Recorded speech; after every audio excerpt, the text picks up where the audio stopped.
እሺ ቁጭ ብለን እንነጋገር። አይ ስልሽ ያው እየተግባባን አይደለም። እኔ ማወራው ሌላ ነው። አንድ ሰው ሰላም ከሚሰጠው ሰው ጋር አይደል መኖር የሚፈልገው።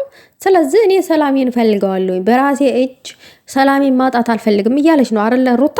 አብርሽ ሲጀመር ምን ሆኗል? ከሄርሜላ ጋር ነው ያለው አይደለ? አብሮ ነው ዘናፈታ እያሉ ነው።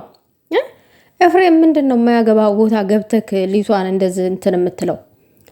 ሰላም ሰላም ውዶቼ፣ ሰላማችሁ ይብዛልኝ በያላችሁበት። የሆነ ዛሬ በጣም ተበሳጭቼ ነው የመጣሁት። ለማንኛውም ላይክ ሼር አድርጉልኝ፣ ሀሳብ አስተያየታችሁን በኮሜንት አስቀምጡ። እናንተም እስኪ ፍረዱ። አብርሽና ሩታ በነበሩበት ጊዜ ያልተስማሙበት ነገር ነበረ፣ ግን በመሀል ልጅ ስላለ መለየት አልፈለጉም። ልጃቸው ስለሚያገናኛቸው ማለት ነው። አብርሽም ከሄርሜላ እቅፍ መውጣት አልፈለገም።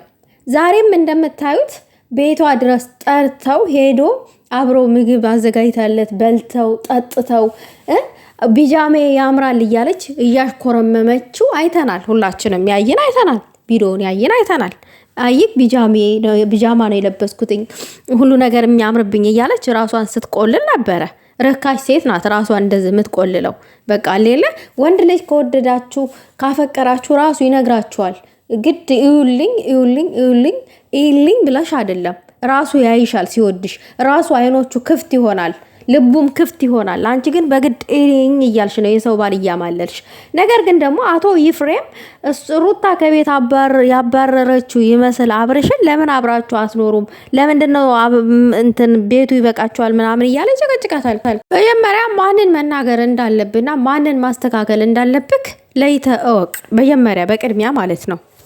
ሌላው ሲቀጥል ሩታ የመረጠችውን ህይወት የመኖር መብት አላት። አንዴ ተስፋ እየሰጠ አንዴ ተስፋን እየነጠቀ ህይወቷን ለማጨለም ቆርጦ የተነሳ ወንድ ነው አብርሽ ማለት አሁን ላይ። ምክንያቱም ከሄርሜላ ጋር ሲሆን ሳቅ በሳቅ ፈገግታ በፈገግታ ይሆናል። ዛሬ ብላ እንደውም አብረን እንኑር፣ ለምን እዛ ሆቴል ውስጥ ትኖራለህ? 2 ክፍል ነው የተከራዩት፣ ስለዚህ 1 ክፍል ያዝ፣ እዚህ ኑር፣ ከኔ አትራቅ ብላ ስትማጠነው ነበረ።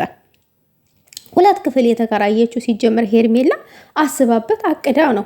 2 ክፍልም አያስፈልጋችሁም፣ 1 ክፍል ይበቃችኋል። ምክንያቱም አሁን ላይ እያወራሽ ያለሽው ነገር በቃ አሌለ አንቺ አስገድዶ እንክንተ ማለት አይተናነስም።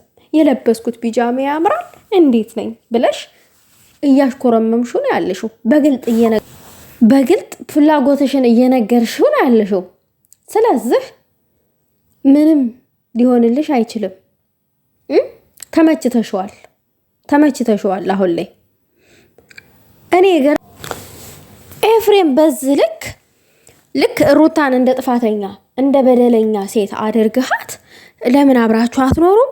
ለምንድን ነው እንደዚህ የምታረጉት? ምናምን ነገር እንዴ! ሲጀመር አብርሽ ከሄርሜላ መራቅ መች ፈለገ? ሄርሜላ ማጣት አቶ መኖር እኮ አይፈልግም እሱ። ሄርሜላን ይወዳታል፣ ግልጥ ነው። ፈገግታው አስቡት እንግዲህ። ሩታ ደግሞ የልጅ እናት ናት። ልጇን ታሳድግበት። ተዋት፣ ለቀቅ አድርጓት። ኤፍሬምም ለወንድም አግዘ ከሆነ ለወንድም ተቆርቁረ ከሆነ ሩታም ሴት ልጅ ነች። ገብቷል? እንደ ሰው ቆም ብለ ማሰብ አለብክ። ተውት፣ ለቀቅ አድርጓት። ለራሴ ብቁ ነኝ እኔ ለራሴን ማኖር እችላለሁኝ፣ ልጄን ላሳድግበትኝ ተውኝ ካለች መተው ነው እንጂ እየሄዱ ሰላም ማሳጣት ምንድን ነው? ለምን በዚህ ልክ ለምን አስፈልገ? እኔ በጣም ነው እየተበሳጨው ያሉት አሁን ላይ። እንዴ አብረው ምግብ በሉ፣ ተጎራረሱ ምናምን፣ በአንድ ሳህን በሉ። እንዴ ለምን ታዲያ 2 ክፍል ያስፈልጋል? አንድ አልጋ ላይ አይተኙም እንዴ? አብረው በአንድ ሳህን እየበሉ እየተጎራረሱ፣ ከዛ ስታገኘው ጉንጩን እየሳመችው ስትስመው እያለ እንደ ጅል ገንፎ። አስቡት እንግዲህ። ያ ማለት ተመችቶታል ማለት ነው። ሄርሜላ በአብርሽ ላይ የምታደርገው ነገር ሁሉ ተመችቶታል። አቤላ በባለፈው ዕለት ምን አለ? ያን የመሰለ ባልሽና አሳልፈሽ የሰጥሽው ምናምን ብሎ ለሩታ ፎን ሲከፍትባት ነበረ። ዛሬም ድረስ የሱ እጅ አለበት። አስቡት እንግዲህ። የተከራየችበትን ቦታ ድረስ እየጠቆመ እሷ ያለችበት ቦታ እየሄደ እያነፈነፈ እየሄደ አቶ አብርሽ አስቡት። ትጥረውም አውቆ ይሄድም አይመለከተንም። ትጠራችሁም ኖ ማለት አለበት። እሷ አስቦ ከሆነ መሄድ የፈለገው እሷ ጋር ለምን ለምን ለሩታ ፍቅር ቢኖረው ለሩታ ክብር ቢኖረው ሩታ እንኳን አልፈልግም ብትል አብርሽ እንደዚህ የሚያደርግ ይመስላችኋል? ሩታ ለምን አብርሽን አልፈልግም አለችው? ከሄርሜላ ቂጥ ስር ስለማይጠፋ ስራውን ሁሉ ጠንቅቃ ስለምታቅ በቃ መቁሰል አትፈልግም። ልጇን ማሳደግ ነው የምትፈልገው። ስለዚህ ደግሞ እናንተ ለቀቅ አድርጓት፣ ልጇን ታሳድግበት፣ ህይወቷን ትኑርበት። አትበጥብጧት። አንተም ኤፍሬም አትበጥብጣት፣ ለቀቅ አድርጋት፣ ልጇን ታሳድግበት።